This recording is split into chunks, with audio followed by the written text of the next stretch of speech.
ನಿನ್ನೆ ಸಂಜೆ 6:52ಗೆ red fort metro ನಿಲ್ದಾಣದ ಬಳಿ ಒಂದು ಭಯಂಕರ ಸ್ಫೋಟ ಆಯಿತು. ಇದೇ ರೆಡ್ ಫೋರ್ಟ್ ಕಾರ್ ಬ್ಲಾಸ್ಟ್. ಆದರೆ ಏನಾಯಿತು ನಿನ್ನೆ ಸಂಜೆ ಮತ್ತು ಈ ಘಟನೆ ಪುಲ್ವಾಮಾಗೆ ಹೇಗೆ ಸಂಪರ್ಕಗೊಂಡಿತು? ನಿನ್ನೆ ಸಂಜೆ ಟ್ರಾಫಿಕ್ ಪೀಕ್ ಸಮಯದಲ್ಲಿ ಮೆಟ್ರೋ ದ್ವಾರದ ಬಳಿ ಜನ ಕಾದು ನಿಂತಿದ್ದರು. ಒಂದು I-20 ಕಾರು ನಿಧಾನವಾಗಿ ಸಿಗ್ನಲ್ ಕಡೆಗೆ ಬರುತ್ತಿತ್ತು. ಅದು ನಿಂತ ತಕ್ಷಣ ಒಂದು ದೊಡ್ಡ ಸ್ಫೋಟದ ಶಬ್ದ. ಈ ಸ್ಫೋಟದ ಶಬ್ದ ಕಿಲೋಮೀಟರ್ಗಳ ದೂರಕ್ಕೆ ಕೇಳಿಸಿತು.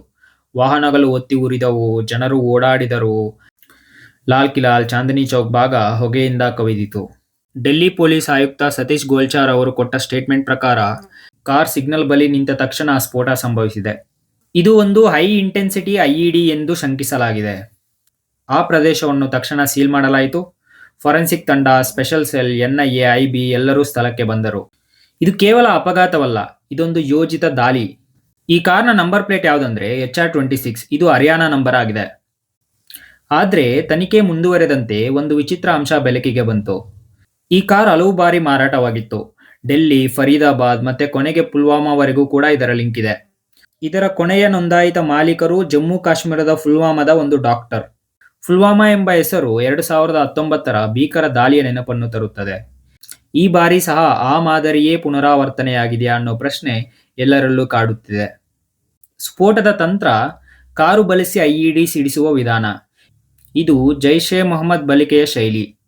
ಕೆಲವೊಂದು ರಿಪೋರ್ಟ್ಸ್ ಪ್ರಕಾರ ಪುಲ್ವಾಮಾ ದಾಳಿ ಕೂಡ ಇದೇ ಮಾದರಿಯಲ್ಲಿತ್ತು. ಇದು ಡೆಲ್ಲಿ, ಪುಲ್ವಾಮಾ, ಫರಿಯಾಬಾದ್ ಈ ರೀತಿ ಲಿಂಕ್ ಆಗ್ತಾ ಹೋಗಿದೆ. ಮೊದಲು ಈ ಕಾರ್ ಸಲ್ಮಾನ್ ಎಂಬ ದೆಹಲಿಯ ನಿವಾಸಿಯ ಹೆಸರಲ್ಲಿತ್ತು. ನಂತರ ತಾರಿಕ್, ಪುಲ್ವಾಮಾದ ವ್ಯಕ್ತಿ. ಮತ್ತೆ ಸೆಪ್ಟೆಂಬರ್ 20ರಂದು ಅದೇ ಕಾರು ಫರೀದಾಬಾದ್ನಲ್ಲಿ ಚಲಾನ್ ಆಗಿರುವುದು ಕಂಡುಬಂತು. ಇದಕ್ಕಿಂತ ಒಂದು ವಾರ ಮೊದಲು ಫರೀದಾಬಾದ್ ಪೊಲೀಸರು AK-47 ಗನ್ಸು, 12 ಸೂಟ್ಕೇಸ್ ಟೈಮರ್ಸು ಮತ್ತು ಸರ್ಕ್ಯೂಟ್ಗಳಿರುವ ಸಾಧನಗಳನ್ನು ಕೂಡ ವಶಪಡಿಸಿಕೊಂಡಿದ್ದರು. ಇದೇ ಮಾದರಿಯ IED ಯಂತ್ರ ಇದರಲ್ಲಿ ಬಳಸಿದ್ದಾರಾ ಅನ್ನೋ ಪ್ರಶ್ನೆ ಕೂಡ ಇದೆ. ನಿನ್ನೆ ರಾತ್ರಿ UAPA ಅಂದ್ರೆ ಅನ್ಲಾಫುಲ್ ಆಕ್ಟಿವಿಟೀಸ್ ಪ್ರಿವೆನ್ಷನ್ ಆಕ್ಟ್ ವಿಭಾಗ 16 ಮತ್ತು 18ರ ಅಡಿಯಲ್ಲಿ ಪ್ರಕರಣ ದಾಖಲಾಗಿದೆ. ಆದರೆ ತನಿಖೆ ಮಾತ್ರ ರಾಷ್ಟ್ರೀಯ ಮಟ್ಟದಲ್ಲಿ ಹೋಗ್ತಿದೆ. ಆದರೆ ಯಾಕೆ ರೆಡ್ ಫೋರ್ಟ್? ಯಾಕಂದ್ರೆ ಅದು ಕೇವಲ ಒಂದು ಸ್ಮಾರಕವಲ್ಲ, ಅದು ಭಾರತದ ಸ್ವತಂತ್ರದ ಚಿಹ್ನೆ.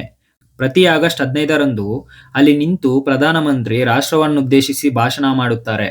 ಅಲ್ಲಿ ದಾಳಿ ಎಂದರೆ ದೇಶದ ಆತ್ಮದ ಮೇಲೆ ಹೊಡೆತ ಬಿದ್ದಂಗೆ. ಉಗ್ರರು ಶರೀರಕ್ಕೆ ಮಾತ್ರ ಅಲ್ಲ, ಮನಸ್ಸಿಗೆ ಹೊಡೆಯಲು ಕೂಡ ಬಯಸುತ್ತಾರೆ. ಇದಕ್ಕೂ ಮುಂಚೆ ಅಕ್ಟೋಬರ್ ಅಂತ್ಯದಲ್ಲಿ ಗುಪ್ತರ ಸಂಸ್ಥೆಗಳು ಎಚ್ಚರಿಕೆ ನೀಡಿದ್ದವು. NCR ಮತ್ತು ಉತ್ತರ ಪ್ರದೇಶದಲ್ಲಿ ವಾಹನದ ಬಾಂಬ್ ದಾಳಿ ಸಾಧ್ಯತೆ ಇದೆ ಎಂದು.